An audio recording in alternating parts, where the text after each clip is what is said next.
What is going on, people on YouTube? My name is Kurtyoy and welcome back to a brand new video of the preview where we've got it relatively early because there's a game week starting later today.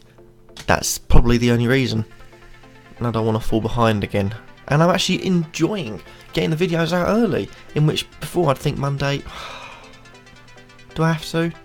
But I'm actually doing things, and another little rambling session, but you know what's coming up, I suppose. I may as well just get into that. Goalkeepers, defenders, midfielders and striker tips. You've also got FantasyTote.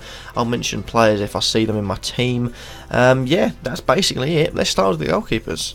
The four goalkeepers we've got today are Kurtyoy, Cech, Ederson and Pope. Starting off though with T-Bone, Kurtyoy 5.4 along with Cech, who's also 5.4. The premium goalkeepers have gone down 0.1 and they both have pretty easy home games against teams you wouldn't see scoring at all in Huddersfield and Swansea. So if you've got your bench boost and you've got both of them for some reason, 13 million on two goalkeepers is insane. But 11 million, I can't count. 11 or 10.8, but you know, 5.5 plus 5.5 and all that. Either of them, if you're in their team, definitely worth it. If you're considering getting a premium goalkeeper, either of those two could be good. Kurtyoy's got 3 clean sheets in his last 4. Only last game week was the one stopping the 4 out of 4.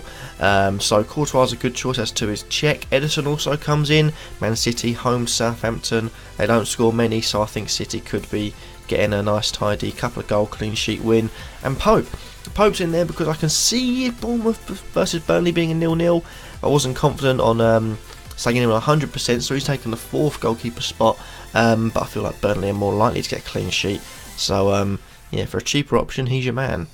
Let's get on to some FantasyTote, shall we? We're going on to the Dream Team, in which you pick 11 players you think are going to score the most points. Whoever scores the most points wins. It's basically Fantasy Premier League, but you can bet on it. They've also got a cool new feature now I only realised until I did my team a couple of minutes ago. You can load your last team from the last game, so if you think that game or that team's going to do quite well, a couple of minor changes, load it back in. I think it's a cool little feature and it helps. But anyway, my team: Cech, Walker, Mustafi, Alonso, Sterling, Hazard, Pogba, Salah, Morata, Lacazette and Jesus.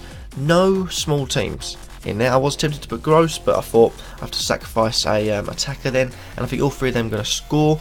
I think Kane's got a good chance of scoring, but I fancy those 3. Jesus is a risk, but I can see Man City resting Aguero because he played and started at the weekend and Jesus didn't, so when he played last 10 minutes he could be good.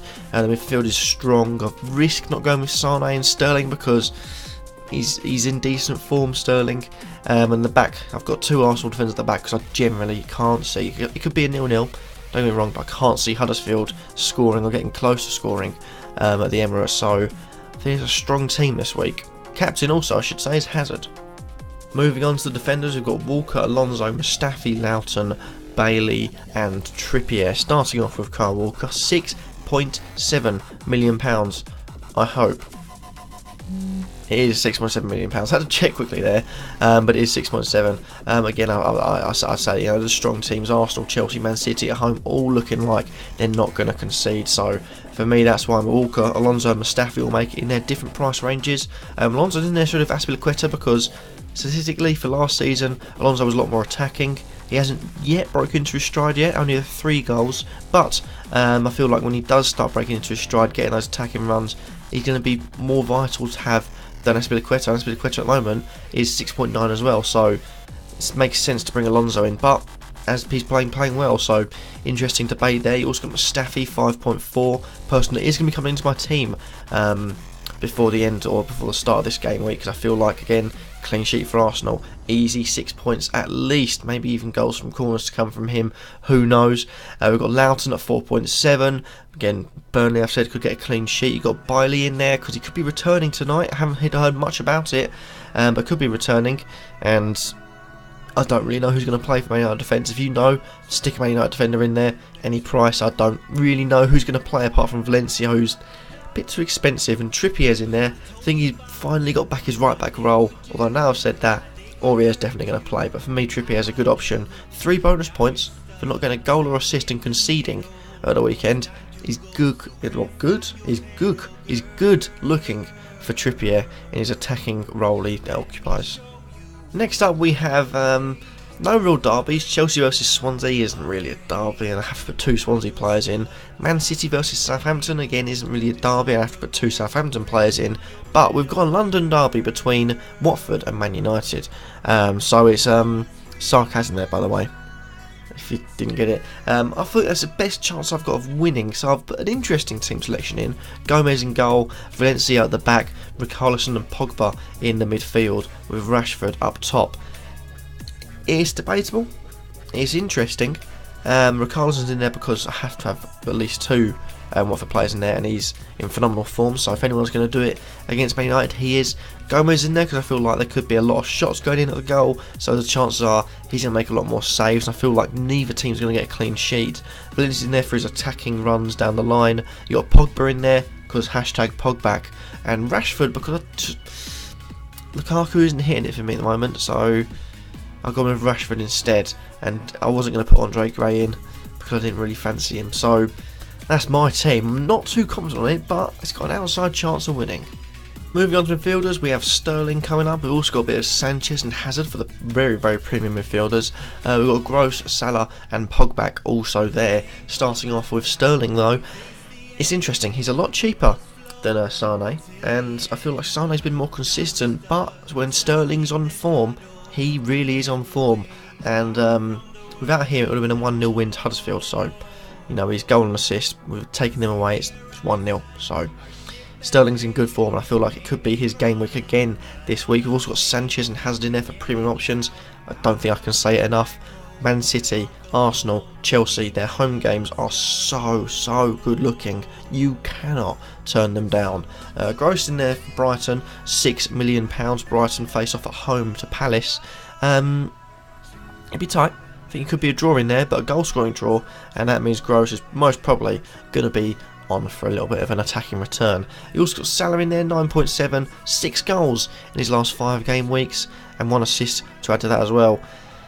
He's looking in good form, and I feel like Stoke, they're not too good, they're conceding a few goals, so that's why Salah can make it in. And lastly, we've got Pogba. He's a different player to Man United. Anyone has got a Man United, and he brings something different. He makes them play better, and I feel like Pogba, weighing against Watford, although it might be a clean sheet, I think it could be a clean sheet, although I doubt it. I feel like Pogba is going to be one to watch. Lastly, for the FantasyTote mentions, we've got the Star Club and Star Player, and those go to people from the same club, well, same area I suppose. It's Stamford Bridge, it's Chelsea, and it's Hazard. Chelsea being the star team and Hazard being the star player, simply because I feel like Chelsea, again looking at home, Swansea have mastered the 0-0 this season, got quite a few of them, but Chelsea I just feel like are a different gravy against teams like this, and they'll get a couple of goals, and it'll be a 2 or 3, maybe even 4-0 win. Clean sheets for the 5 defenders playing, that's including the keeper. Attacking returns for a lot of the players. It's an easy win. And Hazard, because he's going to be the most attacking player, it could maybe be Morata, but I think Hazard again. I said it against West Brom, against these sort of teams, when he gets his feet in motion, he's dancing around everyone. There is no one that can stop him, and these sort of games are built for a man like Eden Hazard. And lastly, we've got the attackers, so I'll go for them, not speed run, but quite quickly, because I want to try and make it to the gym today for the first time in like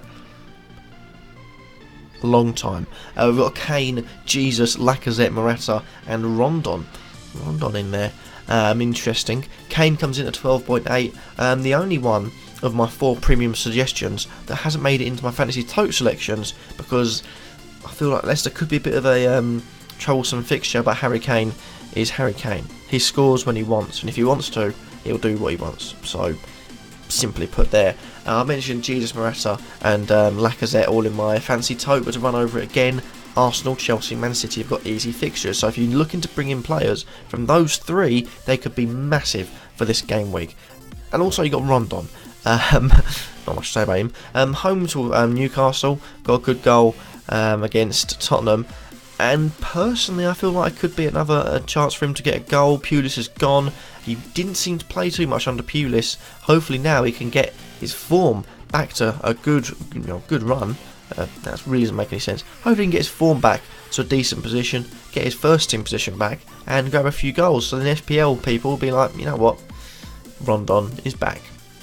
And that happens to be that for this video. I hope you've enjoyed. Remember to like, comment, subscribe, and let me know in the comments down below, who do you think of my suggestions are really good, and have I missed anyone? As always, let me know all of that down below. Thank you for watching, hopefully you've enjoyed, and I'll see you all in the next video, hopefully in a couple of hours.